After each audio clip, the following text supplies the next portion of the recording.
MMA Joe. Good morning, YouTube. Home Theater Joe here. I got my MMA Joe hat on. Want to talk some MMA with you. Holy cow. The cat's going crazy. Let me just say something that just popped into my head.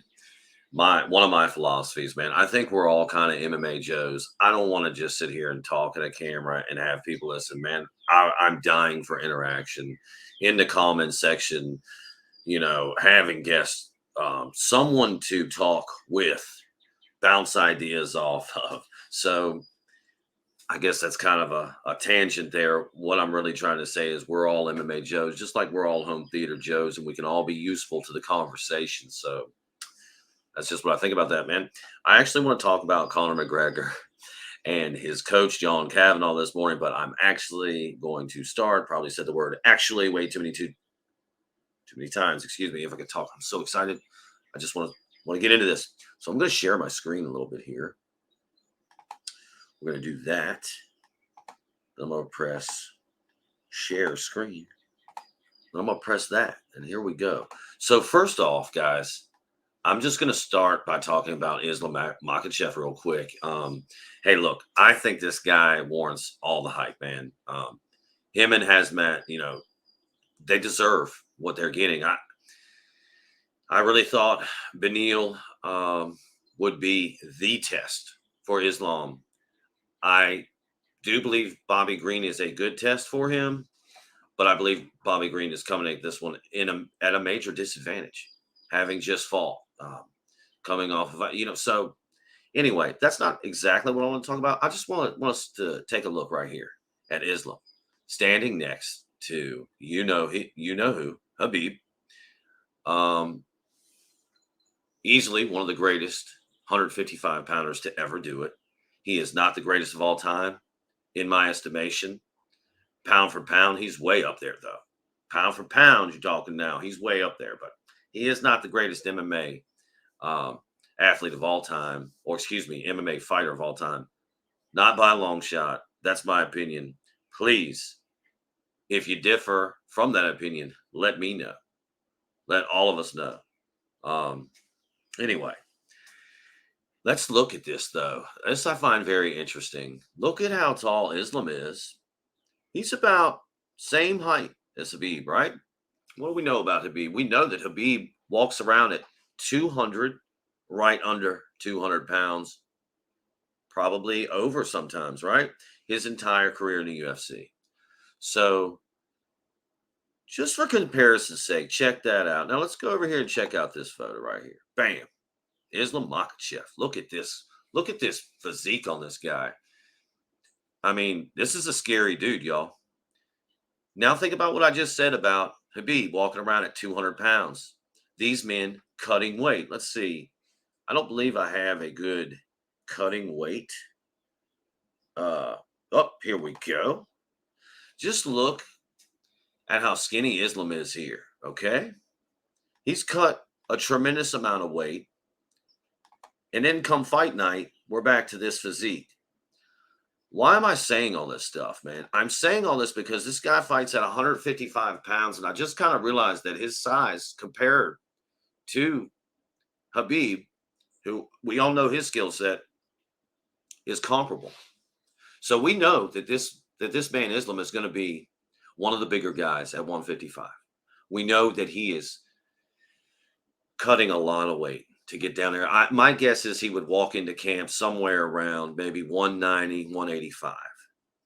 And during camp, cut down and get to fight week at around 165, 160, maybe even a little lower, no, excuse me, 170, 165, maybe even a little lower to have, less than 10 pounds to cut fight week. I don't know that. This is just me speculating. Now that I've said all that stuff and ramble, let me talk about, I think, the way to beat the Dakistani wrestler, because this is what I envision Bobby Green having to do. So I saw some training footage of Islam in another video here on YouTube. I tried to find that footage outside of YouTube and I couldn't. But what I saw was him working with a bag, and every strike that hit the bag, whether it be the low leg kick or, mostly all he did was the 1-2. the straight punches, and he would throw a hook in maybe. So all of those punches on that bag, and it looked to be that this was at the end of a training session. He was already just saturated with sweat, clothes wet, and just he'd already been through a hard session. My point is, he was already tired, but every shot that landed on the bag was at full extension, even the hook. And I don't like it. And it reminds me that Islam's striking is not that good, and neither was Habib's, but they use it so effectively in what they do. So, what's the game plan? How do you beat the Dagestani wrestler? How do you beat the Russian Sambo expert? Why I told you what I did about Islam's punches is that he has to control the distance. It is imperative for his game plan. He has to or should set up shots in wrestling with his striking. And the fact that he hits that bag and his punches are at full extension, he's so far away, leads me to believe that he's more comfortable at that distance, which I always say you never hit somebody at full extension. If you want to hit somebody and get a good penetrating shot, you got to hit them at about 90% extension, 85, and then push the rest of the way through. I don't think any blood, I don't know, but that's just what I'm seeing with Islam. He's not penetrating his punches. He's catching them on the end of his reach like that. It's not good. It makes me think he's worried about the distance. Now, we all know he's a wrestler, though. Hey, MMA Joe, nobody cares about his striking. He's going to wrestle. True. But my point is, it shows me he's uncomfortable in the phone box, in striking range. Now, you may say again, MMA Joe, no way. He's a wrestler. He's going to get, yeah, he's real comfortable when he's pasted to someone. When he's up against their body, he's in his comfort zone. When he's outside striking, he's not in a comfort zone, even though his strikes, to me, to be fair to him, that 1-2, it looks powerful. And because he's a 200-pound man, weighing in at 155 pounds, coming to the fight close to 200 pounds, those strikes, those straight, that 1-2, those are going to be very powerful weapons. How does Bobby Green negate this? How do we beat the Dagestani wrestler? How do we defeat the chain wrestling? It's pretty simple. Take into account everything I just said about the distance. Bobby Green must meet Islam in the middle of the ring and never let him push backwards. Here's another thing about the Dagestani, Russian Sambo wrestler, whatever you want to call him, that area of MMA. You can't just laterally move against those guys and get out of the way. They will cut the ring off. They will use the cage. So Bobby Green must meet Islam in the middle of the cage and throw enough firepower at him, or whether they be feints or he really tags and hurts him, to get Islam moving backwards. Islam has to move backwards. He will have no idea what to do. Once Islam is moving backwards, he is going to revert to his instinct, which is shooting in. But at this point, he's going to be shooting in from a distance, a good distance. Bobby Green, if you want to win this fight, you got to meet Islam in the middle and push him backwards. If you are moving backwards, even if you're moving backwards and laterally, it's not going to work. That is the blueprint, my friends. That's the game plan for beating the Dagestani wrestler, the Russian wrestler, the Sambo technician. You must push them backwards. A lot easier said than done. And as well, Bobby Green coming off of the fight just 10 days ago or whatever it's going to be. Yes, not looking good, man. But I have all the respect in the world for that man. Let me move over here to Conor McGregor. Okay, I'm going to try to wrap this up kind of quickly. Not much to say here. John Kavanagh comes out and says, hey, Conor's never going back to 155. It's not healthy. He's getting ripped for that. I believe him. I don't think Conor should go back to 150. Look at Conor at 145. Conor at 145, skinny, younger self, looked like a skeleton weighing in. 145 was never healthy for Conor McGregor. Now, let's just look at some of these. Look at this physique. Look at this lean muscle mass that Conor never carried.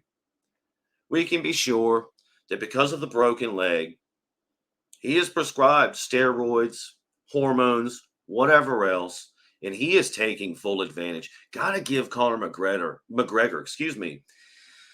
that guy, he does not rest, man.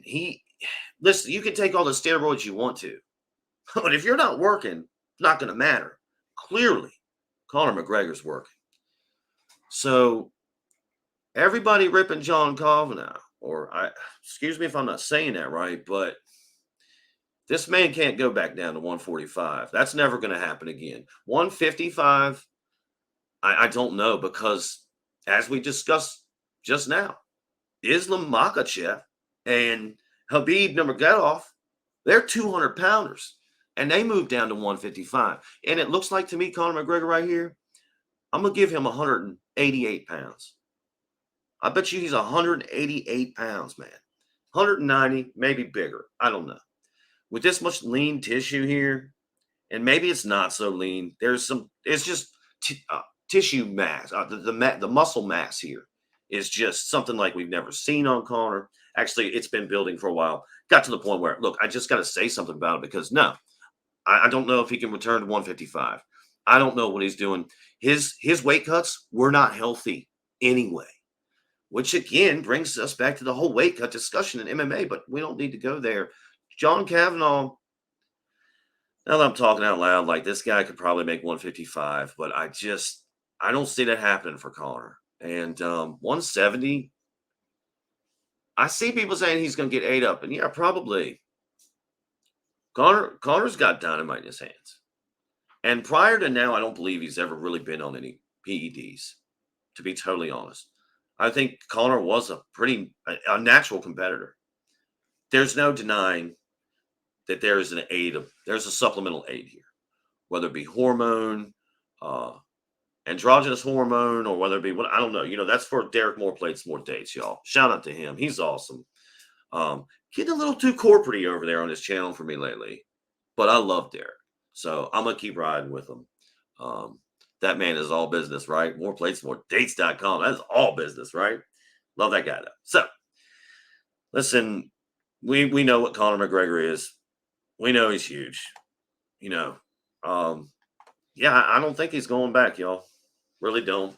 I just wanted to get my MMA thing on this morning because it was just kind of out there and in my face. Something I've been thinking about. Last night, man, I actually was able to call in to the Daily HiFi, and other Joe, you guys may know him as Joe and Tell, Aaron's Audio Corner, and Michael, Youthman. Those guys have been so gracious to me, through communication. They're just awesome. They allowed me to come on last night, talk a little bit about the MC1, which I'm still testing and running with and having a lot of fun with. But I just wanted to say that it's just inspired me so much those guys are really something, man. Their humility, their level of access to them, their interaction is just awesome on YouTube. And I know this is totally separate from MMA stuff, and I'm going on kind of a tangent here, but I'm so excited about it. Those guys were just very gracious, man. It humbled me so much to be able to just call in and talk with those guys, man. And I kind of feel like I screwed up. I should have just let them ask me the questions, but I was just nervous and excited. I just started rambling and blah blah blah. That's pretty awesome, though, man. So big shout out this morning to the Daily. Hey, Chana D wasn't there last night. Techno Dad, he needed some rest, man. I love TD. Chana's awesome. So maybe in the future, sometime, I can speak with those fellas again. But hey, if you guys haven't checked out the Daily Hi-Fi, do it, man. It's really cool. Those guys are all humble and gracious, and they're good teachers as well, man. So get a chance to check that stuff out if you can. They're awesome. I guess I can go ahead and wrap a pretty medium, large size chunk bow on this one. Man, I'm so excited. I'm so ready to go. I have lots of things to talk about. And I'm experimenting now. I'm doing different things. Anyway, listen, we'll get to it, right? So, as always, if you have any questions or comments, good, bad, or indifferent, you can go ahead and drop them right down below. I don't have nothing. I believe in freedom of speech, number one. And number two, I believe in information sharing, man. That's the big thing for me. Sharing information. All of us growing, getting smarter together. It's awesome. That's why I love this community. Yeah, that's it. I think you know what time it is, right? As always, thank you for listening. Be good. Be safe. Boom.